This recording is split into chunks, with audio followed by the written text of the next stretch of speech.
गढ़ी विधायक कैलाश चंद्र मीणा ने की जन सुनवाई। आम जन की जानी समस्या। गढ़ी के चंदनपुरा स्थित जन संवाद केंद्र पर हुई सुनवाई, जिसमें गढ़ी विधायक कैलाश मीणा ने आम जन की समस्या को जाना व जल्द समाधान का भरोसा दिया। जन सुनवाई के दौरान बड़ी संख्या में लोग उपस्थित रहे। ज्यादातर भूमाफियाओं द्वारा जमीन पर कब्जे करने के मामले सामने आए। विधायक मीणा ने बताया कि लगातार जनता द्वारा शिकायत मिल रही थी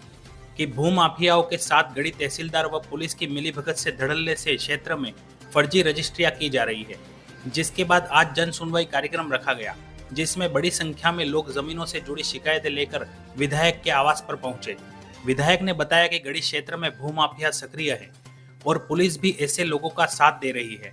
पुलिस भूमाफियाओं से मिलीभगत कर पीड़ित पक्ष को डराने का काम कर रही है, जो कि बिल्कुल बर्दाश्त नहीं होगा।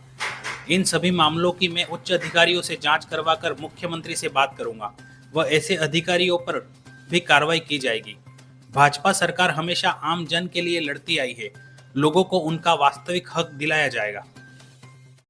आज जो जन सुनवाई का कार्यक्रम रखा गया था, उसमें क्या क्या लोगों की समस्याएं थी और क्या समाधान होंगे? ऐसा है कि मुझे लंबे समय से प्रतापपुर गढ़ी नगर पालिका क्षेत्र के अंदर भू माफियाओं का कई लोगों की फर्जी रजिस्टर कराना और ऐसे मामलों को लेकर के मेरे पास शिकायत आ रही थी। कई सारे मुकदमे भी दर्ज हुए, लेकिन मुझे ज्ञात हुआ कि तहसीलदार गढ़ी और थाना गढ़ी दोनों की मिली भगत से रजिस्ट्रियाँ होना और इधर से पुलिस की कार्रवाई नहीं करने की मेरे पास सूचनाएं थी। इस बात को लेकर के मैं पुलिस थाना पहुंचा था और वहां पर हमने जो इस संबंध में जो प्रकरण थे, इसके बारे में हमने सीए साहब से चर्चा करी, डीपी साहब से चर्चा करी, लेकिन हमको संतोषजनक जवाब नहीं मिला। फिर हमारे बीच में ऐसा इश्यू आया कि अभी मेरे को जब ये प्रकरण मैंने जब थाने में उठाया, इसके बाद मेरे ध्यान में विषय आया है कि प्रतापपुर गढ़ी के अंदर जो हमारे हीरालाल जी चरपोटा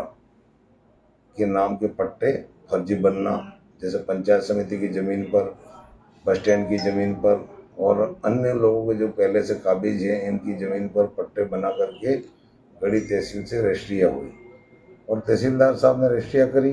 भूमि दलाल जो भी थे वो परमानेंट हमेशा सूचना मिली थी और हमने खुद ने देखा है कि भूमि दलाल तहसील और थाने दोनों जगह पर ये लगातार संपर्क में बने रहते हैं और रोजाना इनकी हाजिरी वहाँ पर होती है। तो सर, इसमें तहसीलदार की संदिग्ध फर्जी रजिस्ट्री ऐसा है कि रजिस्ट्री हमने तहसीलदार साहब को मैंने खुद ने जा करके ये कहा था कि कोई भी नगर पालिका क्षेत्र के अंतर्गत जो भी रजिस्ट्री आवे, जो भी पट्टे आपके पास आते हैं, आप उन पट्टों को आप मौके पे जाके वेरीफाई करें, वेरीफाई करने के बाद आप रजिस्ट्री करें। लेकिन मुझे पूरी तरह से ये पता है कि भू माफियाओं की मिलीभगत, तहसीलदार की मिलीभगत और सीआई की मिलीभगत से हमारे यहाँ पर बहुत सारे लोगों की फर्जी पट्टे बने, उनकी ज़मीन की रजिस्ट्री हुई। तो इस बात को लेकर के जब मेरा ये जो प्रकरण अभी मैंने जो मुद्दा उठाया, इसके बाद मुझे काफ़ी लोग मेरे संपर्क में आए और इस बात को लेकर के मैंने आज जो भूमि संबंधी जो मामले थे, इस संबंध में मैंने लोगों को बुलाए और आज मुझे ये ज्ञात हुआ कि बहुत सारे लोगों की फर्जी मोटेशन हुए हैं, फर्जी खातेदारी से नाम हटा करके रजिस्ट्री हुई है और भूमि के विवाद प्रतापपुर में इतने हैं कि तहसीलदार साहब ने भी इसके ऊपर ध्यान नहीं दे करके तहसीलदार ने खुद ने रजिस्ट्रियाँ भूमि माफियाओं से मिलकर के रजिस्ट्रियाँ की है। मैं सारे ये तहसीलदार गढ़ी के कार्यकाल में जितनी भी रजिस्ट्रियाँ हुई है, इनकी मैं पुनः जांच कराऊंगा, निष्पक्ष जांच कराऊंगा और दोषियों के खिलाफ कार्रवाई भी कराऊंगा और जिसने भी इस तरह की जो नीति अपनाई है, इनको हम बख्शा नहीं जाएगा, इनके खिलाफ पूरी कार्रवाई की जाएगी और जिसकी ज़मीन है उसको ज़मीन को वापस दिलाने का काम करेंगे। क्योंकि मेरे पास आज बहुत सारे मुद्दे पहुँचे हैं और काफ़ी लोग पीड़ित हैं और उन पीड़ितों को देख करके मुझे भी बड़ा दर्द है कि खुद की ज़मीन के ऊपर अगर फर्जी पट्टा बना करके रजिस्ट्री के आधार पर पुलिस की मिली भगत से और तहसीलदार की मिली भगत से अगर इस तरह से ज़मीन हट भी जाती है तो उसको हम बर्दाश्त नहीं करेंगे। मैं इसके विषय में माननीय मुख्यमंत्री जी से भी चर्चा करूंगा, राजस्व मंत्री जी से चर्चा करूंगा और संपूर्ण प्रकरण जो गढ़ी प्रतापपुर में हुए हैं, इनकी जांच करा करके दोषियों के खिलाफ हम लोग कार्रवाई करेंगे।